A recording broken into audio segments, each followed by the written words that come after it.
Nossa partida agora contra a KRU já tá virando clássico, né? Essa paranoia no cantinho, tenta varado em cima, o Twitch já tirou o primeiro, tirou o segundo, pancada para a tua mão! É vitória do Brasil, rapaziada! Creo que es la tercera vez que nos enfrentamos, ya sabemos cómo juegan y obviamente un poco lo que sentimos todos, ansiedad, nervios, pero en la partida se van saliendo. En contra de Shai, dale Shai, dale Shai, dale Shai, en contra de Kawansi, que se abre, que no... ¡Vamos! ¡Vamos! El valor latino, amigos, la sangre latina surge en el mejor momento posible. Yo creo que Pancada es un jugador demasiado frío y obviamente también tiene ahí que es campeón del mundo. Vai por encanto, Pancada, aproximando, deu a cara, o adverso foi eliminado, passou a paranoia, o TP do Pancada para poder correr, e Pancada acha o Kesnet pra se vingar no round anterior, de novo. Kesnet, ele é tipo um ótimo duelista, ele tem muito talento individual, então é sempre um jogador perigoso, tem que estar atento nele. Ay, que me apaguen a Twitch. Bien, Kesnet. Por dos, aparece Kesnet. Loud contra a KRU já vem rolando há um tempo, já tem essa rivalidade, então vai ser com certeza mais uma grande partida aí para esse campeonato. E é isso, a gente tem muita certeza do que a gente é capaz, só chegar lá e amassar esses caras y colocar eles no lugar deles y es lo suficiente para gente. Mis sensaciones contra el partido de lado obviamente son altas. La verdad es que estoy emocionado por volver a enfrentarme contra ellos. Así que nada, quedan el mejor.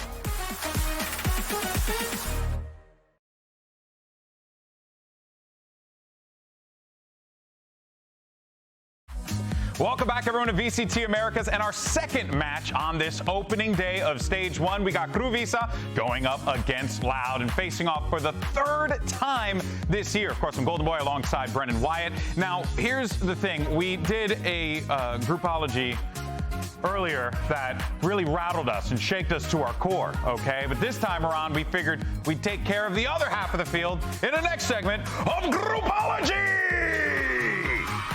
See, look at that. The performance, you got to add into it. All right, so Bren, this time around, you are going to handle the Alpha group and hopefully aren't as insane as our colleague. No, I mean, 11-1 is just some diabolical behavior. Just don't get it. You just don't see the vision. Behavior, but that's all good. That's okay, fine. what have we got? A minute on the clock? All right, I'm going to start off with a potential hot take. Let's do 100 Thieves at number 1. Not a hot take. I agree with you, actually. You agree with that? That's not a hot take. Okay, I'm with you. I'm with you. Yeah. 100 Thieves, I think, with are going to be favored. You've already seen the second team I've selected, so I'm not going to sugarcoat it. I'm doing Loud number 2, baby. Okay. Listen, I believe in Digizine. I believe in that team to actually do pretty well, I think, week to week in terms of the prep, twist and turn and that sort of stuff. I'm going to go for Send number 3. I think they're going to be trying to get over a bit of chemistry issues. They said themselves. They're going to be trying to get over some chemistry issues. What about 30 seconds? That's a hot take to some. I don't despise this. In fact, I think he's playing it a little bit too safe. He's playing a little too safe? Yeah. Too safe. I mean, EG4. EG4. All right, well, listen, now we're getting... You think this is a hot take? Are we getting silly? Go on, explain go yourself. ahead. I think KRU perform better in tournament systems rather than week-to-week kind of group stage systems. So you're saying they won't even get to the tournament system? I think if EG are given a week to prep, they're going to do well, and then obviously, unfortunately, 2G, you're going to be left at the bottom. I'm sorry. Okay. I'm sorry. That's it. That's my group. There, but I disagree with KRU. I don't think they should be 5th. yeah, I think that's diabolical, actually. But you know what, though? The 100 Thieves one, that one is kind of base, and I actually do. Yeah, that's another team that's going to perform well, I think, in groups. All right. Well, let's go ahead and check in on KRU Visa and hear from the IGL Adverso, who spoke with Dryad earlier today. Yeah, we're so supportive of Brent. Look at how you treated me. Crazy. I'm here with Adversa ahead of match 2 of Stage 1. And Adversa, something that we saw Adam say on social media is that the team is looking good ahead of the split 1. So can you tell us what the preparation has been like? Yeah, we train a lot in the off-season. I think we have to adapt against the meta. I think we do a really good job with that. And we are very confident because we have good results in the scrims, and I'm very confident for today. Good scrims, and something that we've seen you talk about as well is that in the last few matches of Kickoff, you found yourself and you were feeling more confident, feeling more like yourself, and what we see and we're used to seeing you on stage. So now that you found yourself on Kickoff, are we about to see Prime Adverso for this split? Yeah, you're gonna see a Prime Adverso because I work a lot on myself. I have to adapt in this league. It's really hard because all players are good, but I have to make my own story, and I'm ready for that. I'm so excited to see the story. Best of luck today. Bars. Absolutely. Love to hear it there. Adverso dropping it, letting us know. He's got to make his own story. That starts here today. Well, Kickoff, KRU lost their opening match to Loud, but then they made a big lower bracket run, and they got the revenge on Loud, and also they were able to finish 4th, scoring a championship point in the process. Here is your KRU roster, and here was the journey that this squad took. And fellas, we came into this season unsure of what we were going to get from this KRU roster, but Wyatt, we definitely were pleasantly surprised, but also it made sense because these guys played so good at the closeout of last year too. I, coming in, actually really had high hopes for KRU, and then was thrown off by their opening struggles. But then they rallied back, and especially, I felt once they started integrating some of the new agents, when you got Shy on Vice, when they were getting a little bit more experimental, and individually, they started to heat up, especially like Melser, Shy, aforementioned. That's when they turned it around. For KRU, for me, honestly, the word that defines them is momentum, because they are such a confidence-driven, momentum-based team where after that 2G game in Kickoff, they just want an absolute heater and a tear, because so much of their gameplay doesn't come down to maybe occasionally a twist in the turn with a comp that they're playing, and it throws other teams through a loop, but they don't have fancy ideas. It's the gunplay, it's the foundations that they build their success upon, and that comes from confidence and them taking fights, and that's why I consistently, over and over again, I will say that KRU, they're always going to perform better in a tournament system, in a tournament function. When it goes to week, though, this is where you might start to see alarm bells ringing, I think, because the little twists and turns that they throw in that might throw off teams over the course of a tournament where you don't have time to counter-strap them doesn't work too well on a week-to-week basis, in my opinion. Okay, what do you make of that, Wyatt? I think maybe the inverse of that is the fact that they just play some honest meat and potatoes, VALORANT. They're not going to overcook on a week-to-week basis. They may not. It's hard to burn a stew. You know what I mean? They don't try too hard to switch things up, which can be a downside. But you know, bit of turmeric. You don't overheat. You don't overheat. You know who makes a damn good stew? Melser. I heard in the streets they were talking about it. But of course, Melser kept focusing on him for a moment there. This guy, genuinely, jokes aside, consistently good. He's brought so much to the table for this team, and that is going to be something, Brent, to your point that you were talking about with the week to week, you are going to need someone to be consistent, but the question is whether or not can they do that. That's what I'm wondering with this KRU team, I think, is if they get a cold start every other week and teams are given the opportunity to look at their prior maps and see what they've been running, because honestly a lot of their successes did come from the little twists and turns, where it's Shy playing Vice on Bind, which obviously isn't in the map pool anymore, but those little tweaks that they made overall to the metagame, at this point in the season, the meta is kind of solidifying, and players know what to play, teams know what to play. You're not going to get away with that as much, and it does come down to the heroics for a team like KRU. But you're right, to be honest, Wyatt. They are a meat and potatoes team. They live and breathe and thrive off those fundamentals. I will say briefly about Melser as well. He has had a bizarre career. Really have. The crazy ups and downs, the sometimes IGLing, then being like, I don't want to IGL anymore because I want to focus on my individual play. Sometimes looks like he can't hang with the rest of the pack. And then at Kickoff, he's dropping like 26 for 8, just taking over games completely, hitting insane clutches. Like, very bizarre career trajectory, but it's kept them fun to watch. It keeps this KRU team fun to watch. They don't need bizarre today. They need consistent, because on the other side of the field, they're going up against Loud. And coming into 2025, some people rank this Loud team very, very low. But who was that? Who did that? I'm there only as a supportive person. It's mostly these two knuckleheads, but I had nothing to do with it. I thought you were throwing shade at Plat Chat when you were saying this. I thought I mean, I didn't realize that they did it on the official broadcast. You know what's funny? When we actually did the rehearsal, I genuinely thought we were talking about Plat Chat. So but look how far down Loud is there. I'm gonna. Where did Plat Chat put Loud? I wouldn't have done that. I put them at the bottom because in the off season they genuinely did not look good on any account. Within the regional tournaments in Brazil, they were worse than 2G. They were the worst team of all the VCT teams.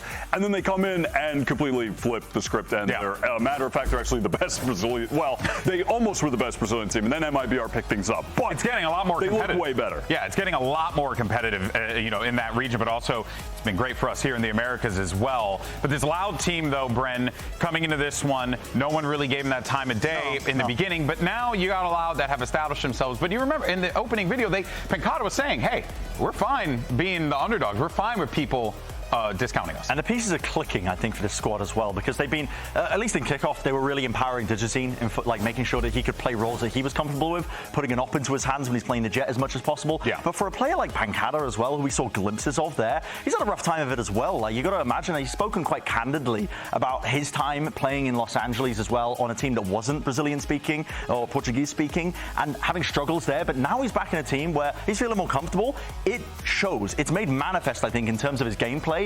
And when all the pieces are clicking, this Loud team, they're a dangerous team. They're a dangerous squad. They're going to be able to go toe-to-toe, especially if you're not bringing anything too special to the game ahead of time, which KRU, I don't think you're going to be seeing too many twists in terms of the gameplay. Could be wrong with that one. Could be wrong. But if Loud go pound for pound in terms of just raw gameplay, it comes down to fundamentals, that gunplay, Loud should have I think they should have the edge, personally. Well, when I do think of that gunplay there, the person that pops into my mind immediately is the Aura King, the man himself, Digizine, the man who I want to be when I grow up. He actually had an opportunity to catch up with Triad earlier on today. Let's take a look. So much older than him. Hey guys, I'm here with Digizine. I've hit up the second match of stage 1. And Digizine, the score right now against KRU is 1-1, as we saw in Kickoff. What were the lessons that you learned after you got eliminated by them to make sure that you win today? Cara, eu acho que a gente aprendeu uma coisa muito importante, que é entrar mais ligado no nosso jogo. Querendo ou não, a gente ficou um pouco apagado e os caras são talentosos, então eles aproveitaram bastante esse meio que apagão nosso. Hoje vai ser totalmente diferente, a gente se preparou melhor.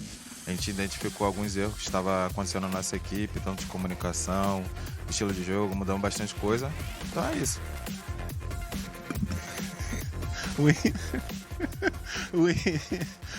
We learned a lot. I think we learned that we have to pay more attention, be more focused when starting the game. They have a lot of talents over there, so we also worked on communication and bringing the tactics to the game.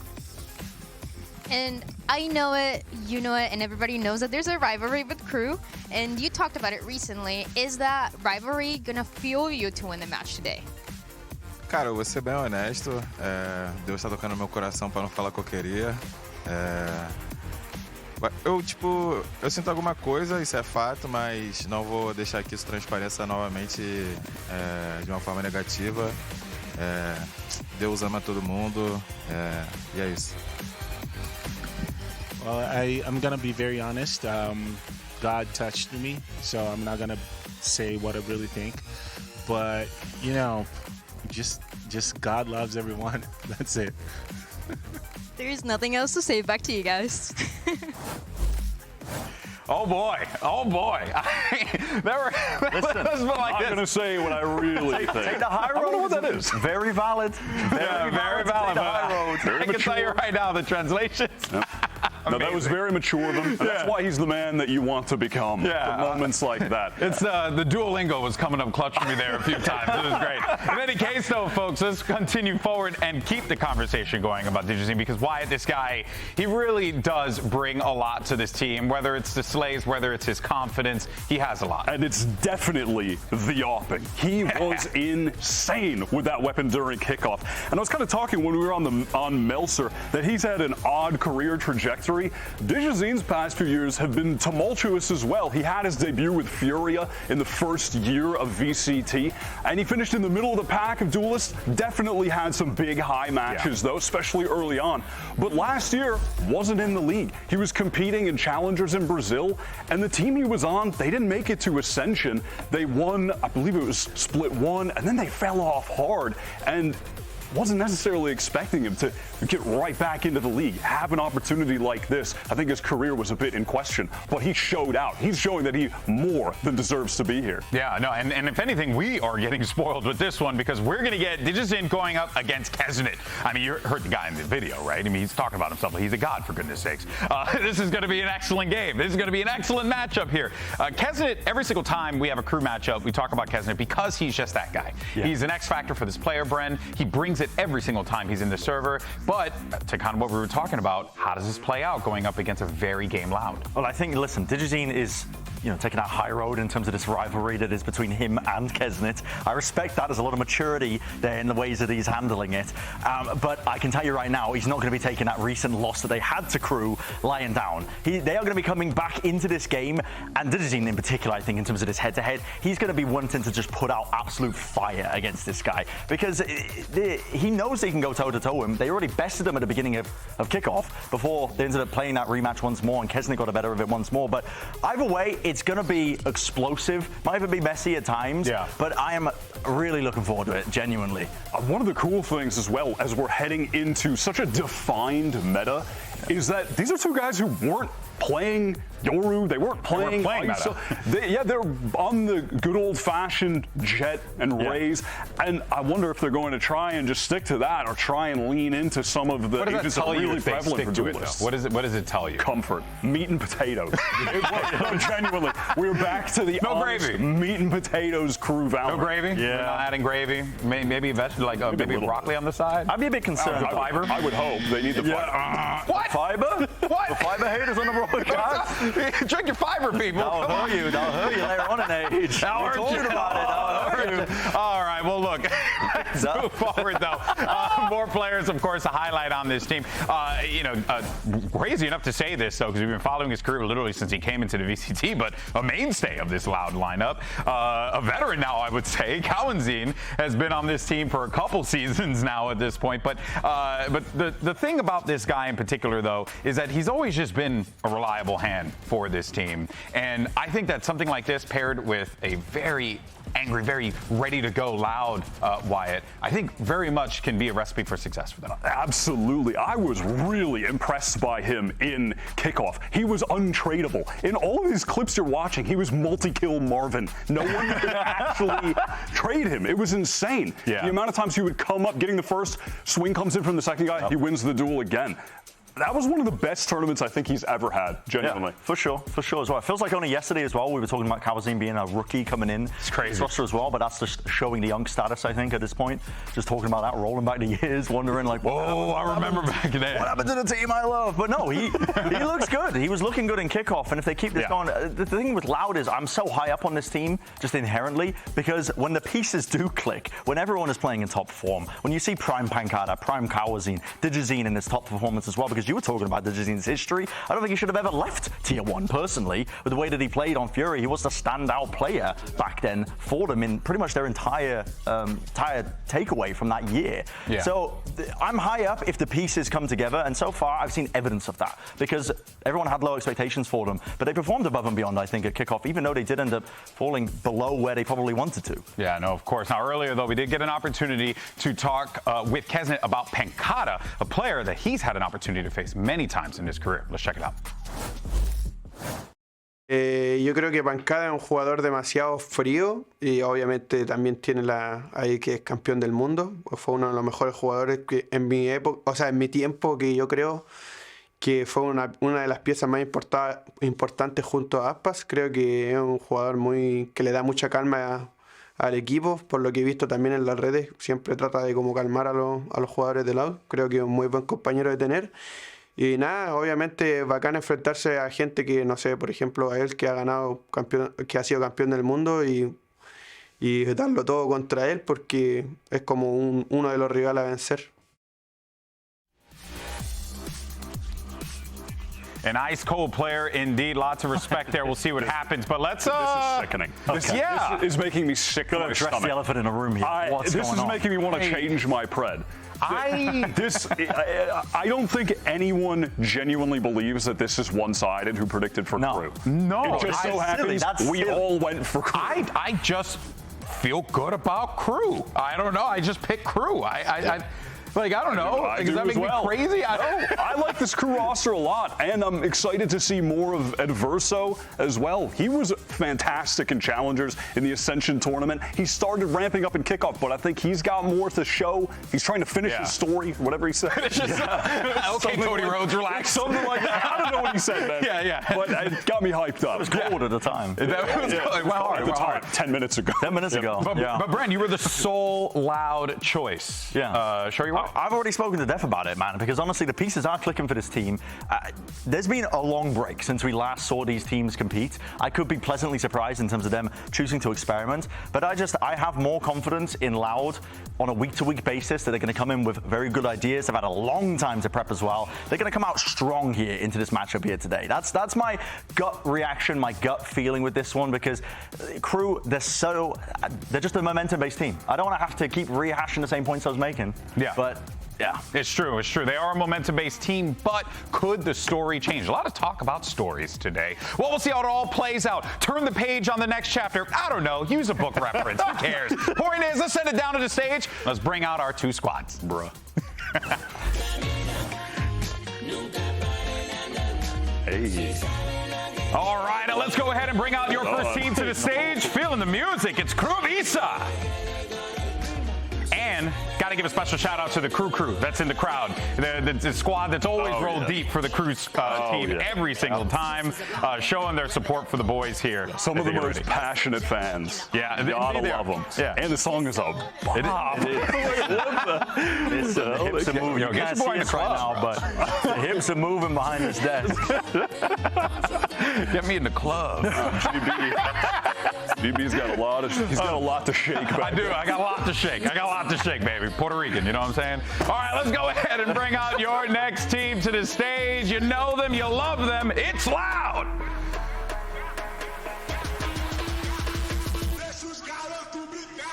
And Loud have a lot on their shoulders, but I think this is a squad that is more than ready to meet the moment. They have some heavy hitters on this team, guys who've been on it for a minute, world champions, everything you could possibly ask for, all the goods, Brand. Walkout music that makes me want to run through walls. I mean, it's just this Loud team, I'm telling you. They do have it all, and I've got high hopes for them still for this particular matchup here. I really do hope that we see them put their best foot forward here in a matchup against KRU. I know that they're not going to like that KRU bested them the last time they ended up playing once more. This is really kind of cementing itself almost. Listen, I don't like calling rivalries too early, but there is a rivalry here. Just in terms of the history between the players and the teams. Yeah, we've been doing this for a couple of years. Yeah. There's a rivalry. Here you go. Here are your series layout. Your bands, Ascent, Icebox, Pearl, and Lotus. But your maps, you have Fracture and Haven. And if necessary, we will take a trip to Split. Fracture and Haven. Interesting. This is a beautiful map pool. Yeah, this is an honest map pool. Maps to get in. These are like three of my favorite love maps. Fracture, love Haven, love Split. I'm here for it. I'm not mad about any of this. No. What a great day. And I'm curious as well about what we're going to see in comp-wise. I mean, Fracture should be pretty par for the course, I think, in terms of what these teams are playing, unless we see that experimentation. But Neon is becoming a bit of a staple as well. I remember Digizine's Neon. I don't remember the last time we saw him bring it out, but that used to be a staple in terms of what he could run. It's one of the reasons I've been so high up on the guy, is in terms of his flexibility on those duelist positions. So we could see them flex a little bit into that some more. Yeah, I'm expecting to see Keza just playing Raze. Good old-fashioned Fracture activity. Trying to get some I'm also definitely expecting these teams to both be on the Teo Breach stuff. Loud were actually one of the first teams to bring it in Kickoff. They were off the jump running it. Where KRU, they never really leaned into it, but at this point you have to expect they're going to, right? They're not a team that's going to be playing double duelist in my mind. I took a look. Who would even... I saw the comps. Was it Teo? There's some Teo. There's Teo in the mix. I mean, it's not much of a spoiler. You want another one? Brimstone? Brimstone on Fracture. Oh, who's expecting that? That's crazy. Yeah. Oh, we'll see what happens when players take a seat. We'll get ready with that agent select and get moving with that. But, you know, there is certainly going to be You know, it's the start of the season, so if there is a trip you'd rather happen here than any other point in the season. But man, it just feels like between these two games in this particular match and KRU already having that point would be massive for them to add second. Yeah. I think this is going to be a bloodbath, though, to be honest. Fracture just inherently lends itself towards it. These two teams are not going to be shying away. They love to take fights, to be honest, as well. I will say that. Straight up, the honest Valorant, that meat and potatoes that we keep referring to, that stew is simmering. The stew is simmering, man. We need to settle what the meat and potatoes are. Are we throwing it in the oven? Are we putting it in a stew? Or are we putting it in the grill? He's sending it to the stew. He's putting it to the stew, bro. Like, listen, meat, potatoes, garlic, turmeric, good for the gut biome. I'm with it, you know, with some nutrition, some good old-fashioned nutritional advice here on the analyst desk. Talking about bananas. Dude, that bracelet is shining. What the? This is aura-maxing for sure. I hope that the weight of that bracelet doesn't affect the aim or the movement. Was that his left or his right? That was the left. Okay, so he should be good. Should be good. But his left arm is probably jacked. Honestly, that might be why he has such a slow sense. He's weighed down. He has one of the slowest mouse sensitivities of any player in this league. It is pretty wild to watch him. Yeah, and you see him play, and it doesn't feel like that. You know, like the guy moves so quickly out there. Now, of course, we do have a little bit of a delay up there. I know you guys can kind of see, you know, our staff working with the loud guys there to get things sorted out. Once we have everything all ready to go, we will jump into the matchup, and we thank you all so much for your patience today. Obviously, you know, it's the first day, you know? Yeah, what else are we adding to the stew, though? That's what's important. I mean, brother, you gotta put some onions in there. You know, you gotta put some onions. Onion, of course. Yeah, garlic. Garlic. Throw that one in. Yeah, you're big on the turmeric, though. Turmeric. I mean, a little splash of turmeric. It stains a lot of the kitchen, just so you know. We have agents. We got agents. That is exactly what I expected. Yeah, it is. Happy to see more Shy on the Vice. Yeah, he was great on that. Demonic on that agent, and I don't think I'll ever see Kesna not play Raze on a map where Raze is good. I don't know. I'm not mad at that. I'm a little sad. No Waylay, though. He's goated. I'm a little sad. I know we weren't gonna get it, but you know. A boy can dream. And we did sit in there as well. So hey, called it out. Listen, Digizine used to be also demonic on this agent. It was a staple for him back in the day. And part of that flexibility was why I've always rated him pretty highly. I was surprised to see him not have a place in the league in prior years. But here and now, the Neon on Fracture, what I do know is you're going to be able to take fast fights rapidly, following the noise cues on Fracture, whether on defense or attack. It's going to be hard to keep up with that pace, I think, as well. KRU are going to be tested in terms of the fundamentals of how they are fighting back against it. Just every time I see a Neon play, and we've literally just seen Cloud9, the exact same thing. That's what I was about to say. The way that Cloud9 were able to flood back into those sites on defense so rapidly, it was booming. NRG, and then obviously the how many booms? Crazy face. How many booms, bro? That's got to be dead by now, right? Dead by now? Is that over yet? Yeah, probably. If I do it, it's over. So let me not do it. Let me not kill it for the people out there. There is definitely something to be said about what we saw in that C9 game and how I can maybe tell a story of what we could end up getting in this one. But also factoring in, right, these two teams, very different, very, you know, the way that they approach the game, you're probably going to be different in this situation. It's honest Valorant. Fracture is also going to be leaning its way to that one as well because you're almost incentivized just to be taking map control constantly as a defending team. You always want to be pushing out, at least clearing up one of the question marks on the map, taking some space so you can make either a retake easier or maybe get a pick-off, turn it into a 5v4 at some point as well. It's a fun map to watch when the teams are leaning into how aggressive you really can be, which I think both of these teams should be. Yeah, without a doubt. Absolutely. Do want to let everyone know real fast, though. We got that little delay if you're just joining us. Don't worry, we're going to be jumping to the action very quickly. You see the players getting loaded up into the game. Go ahead, Wyatt. Sorry about that. What was I going to say? Oh, no. Topsy-turvy camera movement. I'm not going to front. Gave me a headache. But see what happens. Next time. Oh, man. I was actually going to mention earlier, though, we haven't really spoken about Vinny, but I was impressed by him back in Kickoff. He even had some solid individual maps coming in as an IGL for the first time in Americas. A lot of pressure on him. And then reuniting with Pancata and Digizine. Those three were teammates together way back in the day. Yeah. If you want to get the tomes out. That was like You want to get the 2021. stone tablets out? Back in the olden days, DGZ played with Pancada. You can find those tomes in the That'll come up on VALORANT Trivia. Indeed, indeed. All right, folks. Well, you don't have to hear us yap anymore. Let's send it over to your casters to get into the action. It's my boys. You got Rib and Vansili on the call. Thank you very much, gentlemen. And, guy, we are eating good today. According to the desk, there is so much meat and potatoes in this game we'll eat for years. No potatoes for me. I just started keto last week, so unfortunately just meat, but it's still going to be good, right? It's still going to be good. The thing is, though, we're talking about KRU and Loud now. It's already the third time that they've met or they're meeting against each other. This year. Just in this year in 2025. Although the last game was unfortunately a loss for Loud that might leave a little bit more of a sour taste because that was the game that got them eliminated into the kickoff playoffs. And also, it didn't allow for them to get top 4 to guarantee an extra point into the championship race. That's going to sting a little bit, right? You're thinking kickoff is a point where we can get our points and we'll do good, and they just fall to KRU in the end. Des was talking about a big point on that is Melzer plus 20 throughout that series of their lower bracket 3 running kickoff. So if he can bring that with the momentum of what KRU usually does in the beginning of their maps, I think they could start off pretty good, but that's all speculation. That's we got to get into definitely the thing that could really stop Loud to have a good start. But the good thing is that we're starting off on Fracture, a map that these two teams have not played at all in 2025. In fact, it was actually a permaban for KRU and for Loud, if not being that second ban.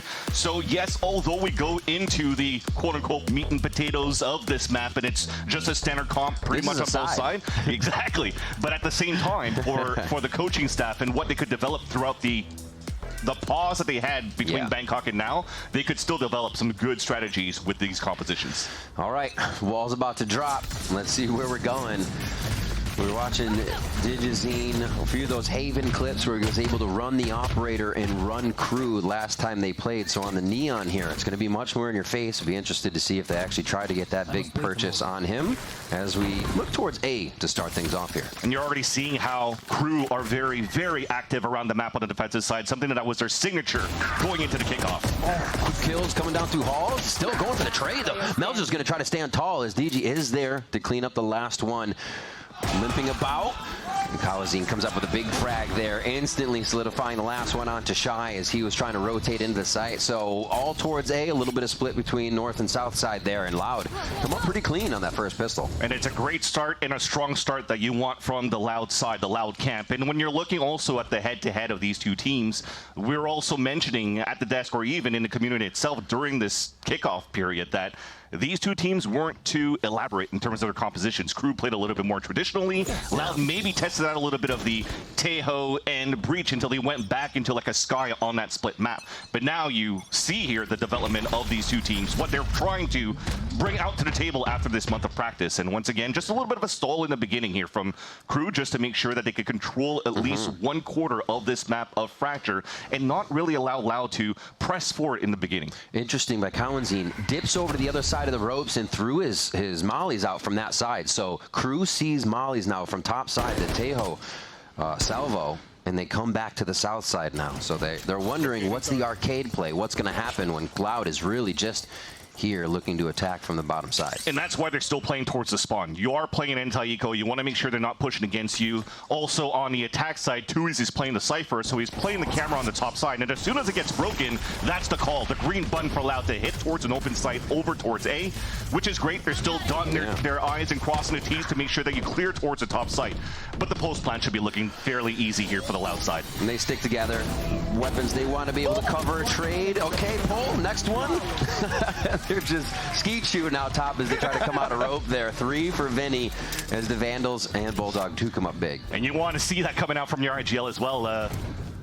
Rookie year coming out for Vinny on the side where a lot of pressure and questions were coming in for this player. I mean, you've lost Sadak over on Loud side at the beginning of the year, and now Vinny steps in and he had some pretty decent calls going into kickoff. He had maybe one map that he was able to call well against the Sentinels, lost, but it's still a map that they got against them, and that brings that confidence. Now you're seeing that he's very clean on the shots too, and at least now in round number 3, it's not really looking like the strongest or a weak bonus for Loud. They have 4 rifles and a Bulldog against a full gun run from KRU, so it is about to get fairly bloody. Yeah, KRU wants to go aggressive. They say, okay, we need info on what Loud is doing if they're going to try these tricks around the map. Already playing underneath Loud is towards the B side as they go to join with Tui's here through the arcade push. All right. Quick denial there. We saw Kesnet and team with the idea to already start orb farming onto A. So KRU's feeling good in the beginning of these rounds. Even though that the wall has been popped and the orb has been picked up on the side of Loud, it hasn't triggered a rotation out of KRU yet until now finally the first wave of util comes out from the attack side just to say, hey, we're trying to create this pressure. Smoke's already coming out, and it seems as though from KRU's side, though, they do want to play the retake. These slow activations, right? We already see the Vice util being used, but it's a very slow walk in here as Vinny finally gets the positioning. The team's still quite on the outside. Interesting. It wasn't really affected by all that util, but maybe the spam scared it a little bit. So that might falter with the lineups and the positions that they might have in a pulse plan for Loud. We still have the Molly down low. Oh, actually, Pancada's Molly's down, so they'll just have the stimmy on that. Cowanzine, though, ready with the post plant, and now the attempt from KRU to come in. They're trying to deny the angles. They know where Pancada is.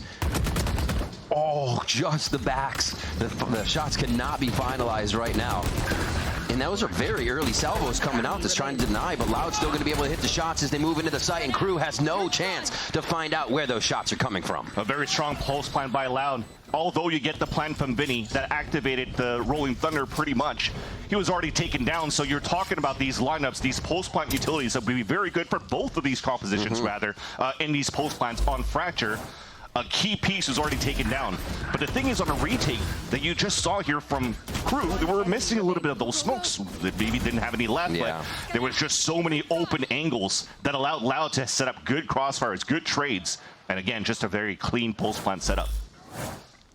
Let's see how they keep this going. If they're still doing distraction, again, Cowanzine throws the salvos off from the top side of the map and instantly rides the rope back, but another push, this time from B on KRU, and they are thwarted instantly. And it's good looking on the side of Loud. They've tempoed different ways throughout these 4 rounds. A lot more defaulting in the very beginning. They played all the way back towards the spawn, but this time they wanted to disrespect the smoke that was dropped down by KRU on that side, just to let them know, hey, you can't start taking control here of your defensive side against us. Something, again, that they've been really good at. When KRU won that 2-0 against Loud, a lot of it was around the good rotations, the aggression that was coming out from KRU, the extremity control that was coming out from the side. And they usually do it from the defensive side. It's like they're a little more comfortable on the retakes, how they play it here. They try the early part of the round. You got to give Loud credit for understanding there's going to be a bit of a push strategy coming through, and they handle it very well. There's going to be a Planet A and a wait out on these timers. So good positioning, good money right now here for Loud. They feel very comfortable, especially with where the ults are going to start hitting. They have Cowanzines coming up soon. So KRU is definitely going to have to formulate something, either on the retakes or figuring out that Loud's doing this Cowanzine salvo at the top of the map first to really throw them just for a loop in the beginning. And the good thing about this position right now in the pulse plant for KRU, I mean, they're not going to die to spike. They're just looking for exits or just hopefully die to their opponents so they don't only save 1,000 credits into the next round. Maybe Mazzino wants to make sure that he saves at least a Vandal. Shy gets one, but at the end of the day, it's the time that you have to be able to discuss a little bit more going into the next rounds to try to salvage some rounds back on your defensive side. Because at this point, you're seeing that when KRU's trying to play this flood retake, there's not enough utility that allows for them to get safe haven passage into the start of the retake, and they're just getting fully punished by Loud. So this is why I think this is perfect here for Adam to call the timeout so they could start that conversation to see how they could leverage that a little bit more, how they could be a little bit more cohesive in these retakes, because if not, this is looking to be a very one-sided Loud attack side. And I wonder what he says, right? Because Vinny has actually kept Loud on the bottoms, the south side of Fracture the whole time. We've seen once Tui's kind of go through arcade and they met Tui's underneath B, but now they have the conditioning of hitting the sites from the south side. Will they start going more towards the top, playing with those salvos that Cowanzine has? So nice job by Vinny to kind of be able to make this work A-B just from that bottom. Yeah, and if anything as well, KRU, when they were trying to go for the aggression, it was a lot on just 1/4 of the map. True. Remember the eco they had, they pushed towards the A side, and when they went for the second eco, they just had 3 players push down towards tree. That was all punished. But this is a perfect map that allows you to have a pincer maneuver on both sides, and you have a perfect composition to be able to do so for KRU on your defensive side. And you know, again, the aggression and how good KRU could be in these trade possibilities, trade capabilities, and the fundamentals of the teamwork. Yeah. They could definitely start dictating that pace a little bit more to show that they're not afraid of the scoreline that's being shown so far from Loud. Kawanzin doesn't change a thing. Let's see if Loud tacks onto this. Actually, Tui's is going to be there this time too. So looking at KRU's side now, again, like you're saying, they go for this push, see if they can refine it just from that B side. They are going to meet up with Pankata, Vinny, and I believe DGZ over there. Oh, they had big plans for this. Here's a pinch on the other side too. The drone's coming out, and thankfully you're playing from spawn, so the rope's good for you to rotate back. Good pushes from both sides. A nice pincher in here as they finally get the aggression onto Loud, where Loud has to scramble. Now they're playing a little sweaty in this round as it's all the audible. They have to get themselves into a position now, and this push from Tui's could be the kingpin that turns it back in their favor. Although they look like they're in a disadvantage, they have great utility to work with. Look at how far Tui's is pushed inside the spawn. There's Rolling Thunder comes back through. Kawanzin turns. They're going to have ultimate there as well from Armageddon. If anything gets too sticky on this one, they use it right away, Vans. Oof. Again, Melzer looks for the shot. Kawanzin getting that. The trades just are not there for that man, and he'd probably get the second one with the way he's been playing. But now it's up to Adverso. These rounds he has been able to clutch before, but at 2 HP, it is a very tall task. And the drone just waiting him out. They know he's behind the column, and they're waiting for the sound. And there's not enough time. I mean, you got 2 HP, and at this point, Kawanzin's going to attempt to allow Adverso to save his weapon. Okay. Silver lining for that at least, but just mentioning that position on the pulse plan. Unfortunately, a 5 versus 3 scenario that was lost by KRU, but it's because of that plant that came out from Vinny out towards the A site. He has a Rolling Thunder already propped up. You're playing in a range that you're setting up for the Rolling Thunder to do hero plays. This position from Tui's doesn't allow for the rotate to happen. They might catch some players off guard with a knife out, but they already knew that there was going to be some sort of pressure coming back from A main because of the early pincer maneuver that was displayed by KRU. So very good heads-up calls by Vinny in the mid-round and into the pulse plant. That doesn't allow KRU to find any type of footing so far in this first half. And that's another gun round down for them. See Kesnet trying to get some purchases in because of that money that's been kind of flowing into his pocket, but Loud has full control over this game. They almost feel that KRU is pushing themselves a little further to get these first shots, find the first bloods, and it is just coming up everything Loud. Spike's still down here as they just kind of default around, but they do have Kawanzin finally holding the top side of the map, and they didn't use those early salvos this time. Yeah. And KRU's probably on their 7th page of their defensive strategies now into scenario C, another eco. At least I hear rifle in the hands of Kesnet from that weapon that was saved from the previous round from Adverso, but it's turtling up towards the B site, anticipating a push and a split towards B, but unfortunately the read wasn't correct. The stack wasn't at the right spot, but at least the rotation quick enough for them to retaliate as soon as all of this utility from Loud gets expelled from the A site. And I think fundamentals here for Loud is perfect, right? They're just stopping any angle that could be attacked. Fault line there over the rope.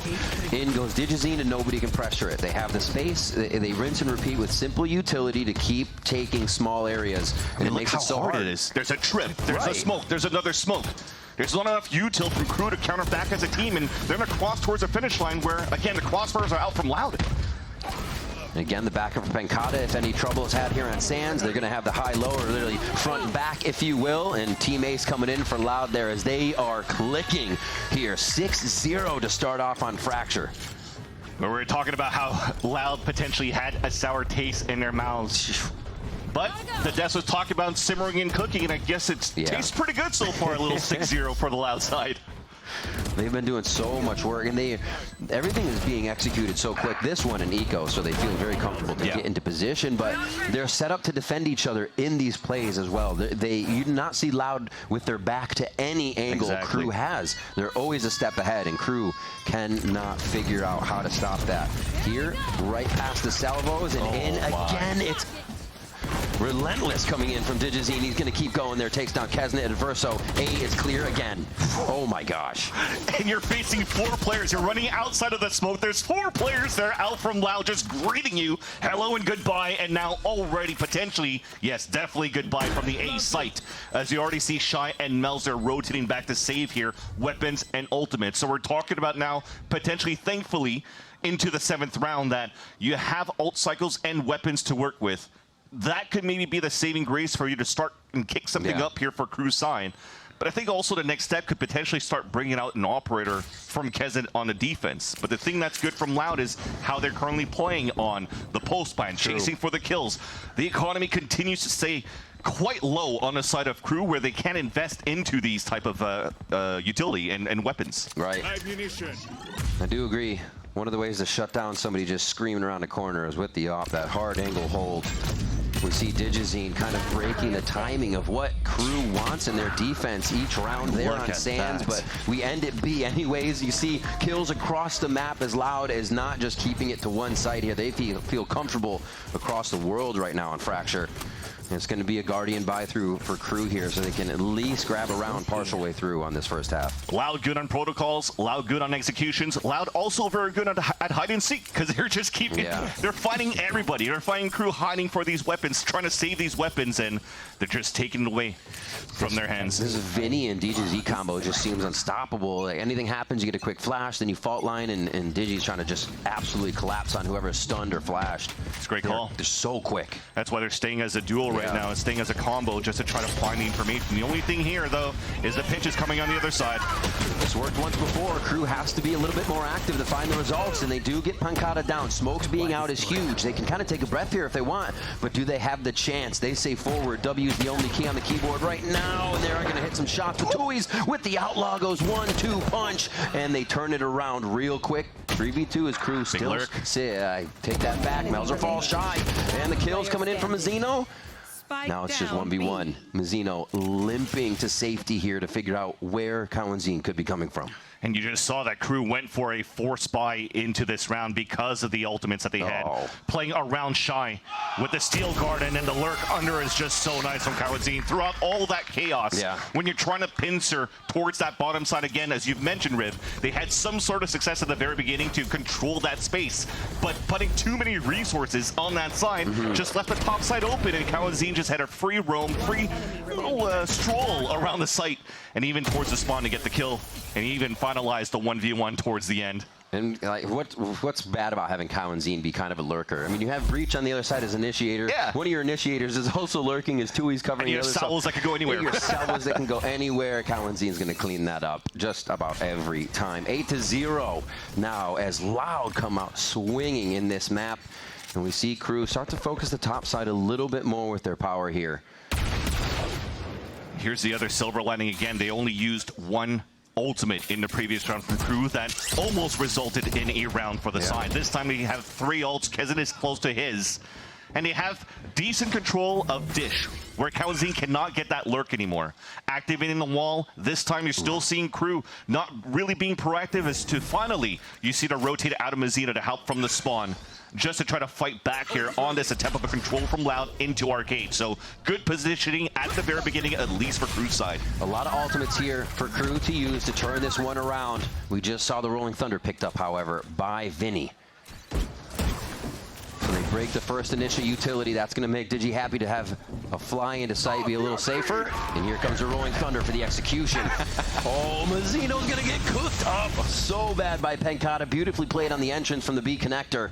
And now, again, it's just Loud looking for what angles Crew wants to try to peek from. Armageddon goes down on one side as well. Canteen's going to be cooked up along with Spawn, and this is just hell for Crew. If they can stave this off, the entry could be very good for them, but taking headshots through the wall, taking more shots from DG is just making it impossible.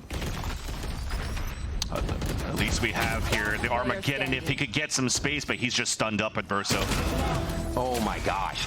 Vans, relentless. They feel safe in every push, and those as well, just one by one, moving forward to get the last members of Crew. Fearless Loud in this map. Yeah, the analyst Des forgot to talk about how you could actually nuke the cooking here, the meat and potatoes as the orbital strike and the fault line out towards that spawn, or should I say the rolling thunder towards that spawn, was perfect in terms of the execution. And it starts off very well. If you're looking at this composition on the side of Loud, you don't have any scans. So how do you actually get through the smokes as they're being dropped down by the defensive side? A simple camera being thrown by Tui's, stayed with the team instead of lurking around and trying to watch the flanks. It clears up and opens up the site. They know now that Crew's playing a retake once again that allows for them to have a smarter decision making on how they could leverage their own attack side ultimates. And dude, Crew right now, hopefully Adam, with their last time out of this map, has some sort of solution, because Loud has not been showing too many string of hey, if it ain't broke, let's not fix it, continue the same type of hits. They're showing so many different facets of their attack side. I think one of the big things we just saw in that round too, so Digizine walks up, they get the Vice Wall, the Shear to come out, he fakes the orb to see if they can pull anything from tower, and then they give the Rolling Thunder away. Then they fake execute, and you see the Vines go out, you see the Flash go out, they wait for Vines to go away, and Digi has a free site to run in, right? They're just waiting out once they find where Shy is, his utility, and what else stops them in these sites? Nothing. Mazzino has to hit a perfect fault line or a perfect flash from when he's coming in to have it really affect Loud. So it seems like they're running free once they figure out where Shy is here, and it just cannot be stopped once they hit the site. Here towards the bottom, again, they leave, Loud leaves 2 on the top side, and they'll see if Crew makes a move first. North side crunch. They do. Again, another into an eco. Guardian and Stinger is strongest weapons for Crew, but the ult is denied. How long have they had this? How long, my dude? Like, Tuis is just rolling through. He's banking money, not having to get anything else, and the Outlaw continues to take down Crew, who is constantly put back on these low-buy rounds. Okay, that one goes to Shy. Finally picks up one as they do try to take him out again, but it falls. It's always traded right now. And that one from Bankata is going to go ahead and clean up the last one. Yeah, that's the end of the round already. That's how fast they're happening, with 4 members of Loud alive. And there's kills and spawn happening. It's just absolute mayhem Loud's creating. Almost the end of the half already. It's 10-0. At least, again, if I want to try to find something at least positive out of this for Crew, is not that. Oh, man. At least when you're seeing Shy playing towards the arcade boxes and he's being slammed by utility, he's still very good mechanically to pop the flash, swing, get the kill. So again, one of the key components into Crew's success from Kickoff going into now. And he's not, unfortunately, having good opportunities to even play the game so far because his teammates keep dropping on the other side. Digi almost gets hit there. We see it split now. They kind of move the initiator away from Digi, but I think that was just util. We got to remember, Haven was 10-2 when they played first in the upper bracket. It could be a comeback from Crew on the second one, but Loud look like they're going to make that happen this time. The thing is, a 10-2 was Crew being very good on the defensive side. Oh, man. And now we're on defense for Crew, and this is a 0-10.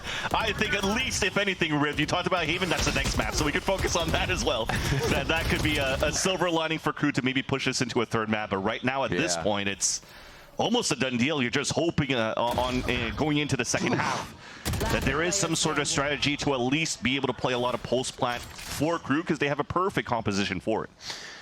They do. And Adam will definitely know what to say. Seeing what happened on Fracture, maybe turn the team around. Vinny with the plan on A. Kesnet looking to bring one in before that half. Pankata here, loving the clutch situations. Just on the other side. They know where each other are. Oh, it's always going to be a headshot. Pankata comes up, takes down Kesnet, and Loud stay 11-0. Yeah.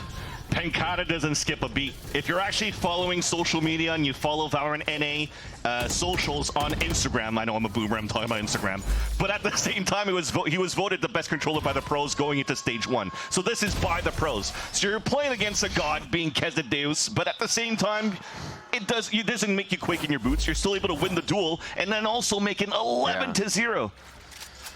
I think right now, if strategy is not working, coach can't really get anything done, the IGL is not good from Crew, they probably need the Crew fans in the crowd to probably start activating and help him out at least. For sure, because you need got some sort of morale. A full Loud squad working. They have shut down every member of Crew, right? Nobody's getting the frags in because there's always trades. Oh, this is big, though. This is big. There we go. Nice job by Adverso. A little bit of a wait. Vinny was kind of patient on that one. Not expecting the push down, and Crew finally find an opening. The Outlaw for Tui's, the Pancada with the Vandal. Looks like it could be the Ground Crew are able to grab here with Spike now. Knowledge at a tree. It was Maybe a good they didn't start. know it was there. It was at least a good start to walk contact and surprise some players, but the repeat going into that one, a little bit of a misstep. My man keeps the Outlaw. He's standing on a Vandal. Nice swing. Oh, you saw that. Everybody felt that one. It did not go through. Crew do grab themselves around here. That's going to be an 11-1 first half, and pushing. It got Crew the closest to those rounds, and they finally push on that final round to get themselves one. I mean, it took 12 rounds, but finally at least they got one through for sure. And, you know, Tui's was the one with that Outlaw that almost got the line. A double headshot to play a 1v1 against his Sentinel compatriot on the other side, playing against Shy. Look at this lineup. So close. Only a 140 in the end, but still, Loud looking very strong. Loud has been deafening on this first half. Let's see if they can continue when we come back.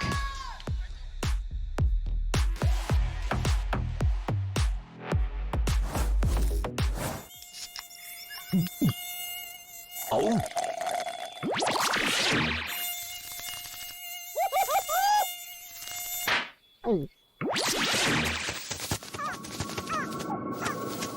Huh, nature sure is full of wonders. Red Bull gives you wings. The new Red Bull Zero is here. 100% wings with monk fruit extract.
Welcome back to Loud versus Crew here, our second match of the day. That first half, very loud. Now we'll see if Crew can bring that one round momentum screaming back into the second half, because right now I feel like Loud is just tying their shoelaces together and they don't know it. Hopefully Crew could definitely quiet down Loud's camp with their attack side. Again, a composition that's very good for these type of plays, where I wouldn't be surprised if Kesnet is going to be the courier actually for Crew to just get plants in good positions, so they have like the Adverso, Mazzino, and Melzer post plant utility that they could use now. Yeah.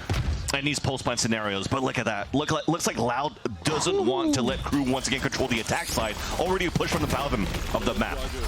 The push towards A, but the action's at C right now. Loud with 3, and man, you know, the flip side of this we also want to see is that Loud can instantly close out a game. Not let this one dwindle on, because you need teams rather that can do that. And not let that kind of waver back and forth here. So it looks like they're doing good already. That's another shot from Digizine, and now they will hunt down Melzer. This does not look good. Get that spike down, some extra money, and man, Loud are looking very, very clean as a full squad right now. It's not just one person in the star power. Exactly. And you bring up a good point. I talked about a strong start. You're talking about a strong finish, and we're about to potentially see it here from Loud, because we have now great anchoring from Kawatzin. Melzer, I mean, in a scenario where potentially you get it done. Wyatt talked about how Melzer was really popping off during kickoff, but this is a huge ask, definitely. This would be the ultimate high. You have to tap into that Digizine God mode that we hear him talking about, and it's not going to happen there. Laid to rest just before he attempts it. 12-1 now. Game point here for Loud on Fracture. Again, a great mention at the beginning that neither of these teams have played this coming into 2025, and we see that Loud was very, very prepared, at least coming from the attack side first. Could have been a different game if that was Crew on attack, but man, Never letting go of the lead. Quite impressive here. Ele não tem mira. They are loving it. They are loving it.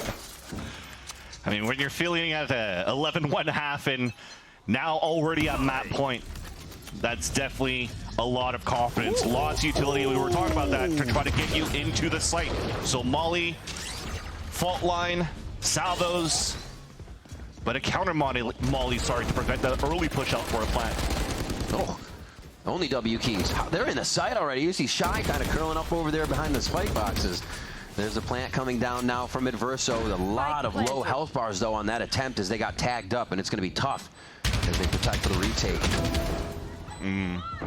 Losing Adverso is tough now because we just talked about the pulse plant utility. It's slowly disappearing.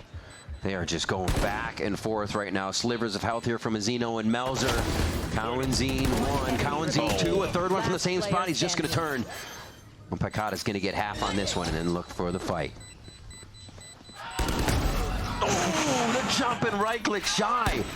Saves one, and they're actually going to be able to come out second round. Huge to stop the momentum of Loud. They have a little bit of breathing room, but still very much suffocating on this one. 10 rounds down. And you wouldn't want anybody else but Shy in this scenario for Crew to win a 1v1.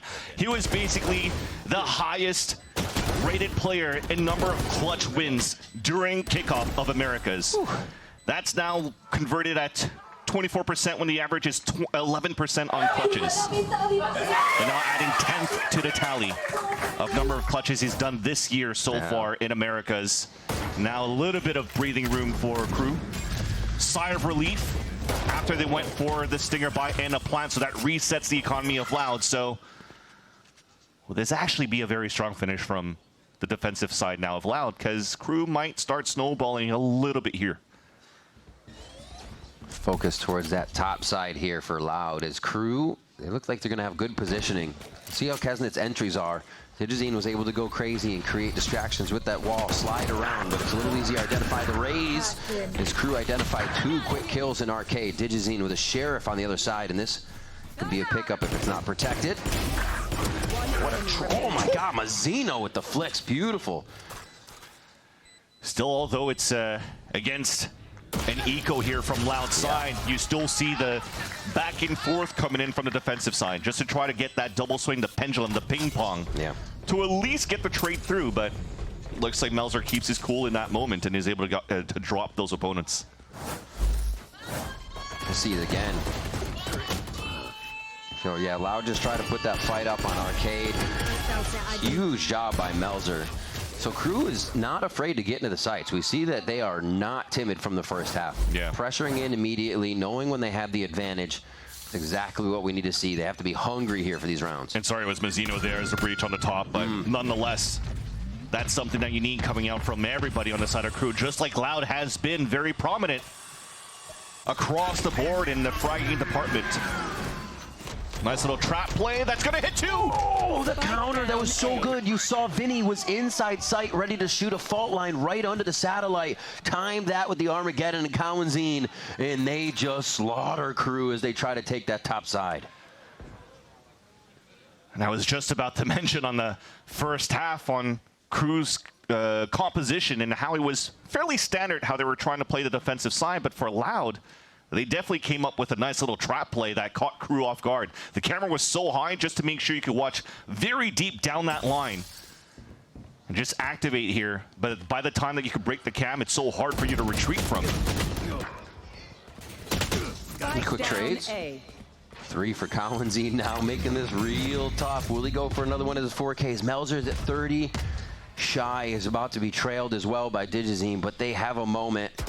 Pancada's already aware. They are so knowledgeable about what the positions could be. Vans, what a game from Loud here. Really reading Fracture. Melzer 1 versus 4. GG. Sunned up, about to get ran down. And DGZ, who better than him to close out the last kill and even get the defuse for the extra stats of the ACS. And Loud will get this first map in a dominating fashion here against KRU. And it didn't look like they were really pressured at all. The Stingers got them coming into the second buy on second half. That'll happen when you're not expecting the rush through. But it was still a close round. They're down to 1-1, but Loud all the way across the board. Cowanzine, Digizy there up top. Everybody fragging over 10. It was team participation to get Loud over the finish line here. I think throughout these 16 rounds that were played on Fracture, there was only 2 rounds that came down to a 1v1. Right, yeah. It started with a contact play from KRU on that second time, but overall, it was definitely Loud that, again, comes out with a vengeance. This is the 3rd time that they play against each other. It's a 1-1 in the series, and now it seems potentially that Loud will finish it on a 2-1 if this continues on to Haven, where KRU hasn't been the best on that map on their attack side. Yeah, we'll have to see if KRU can right the wrongs. They'll be talking to Adam over halftime to see if they can come back to make this a 3-game series when we come back from the break.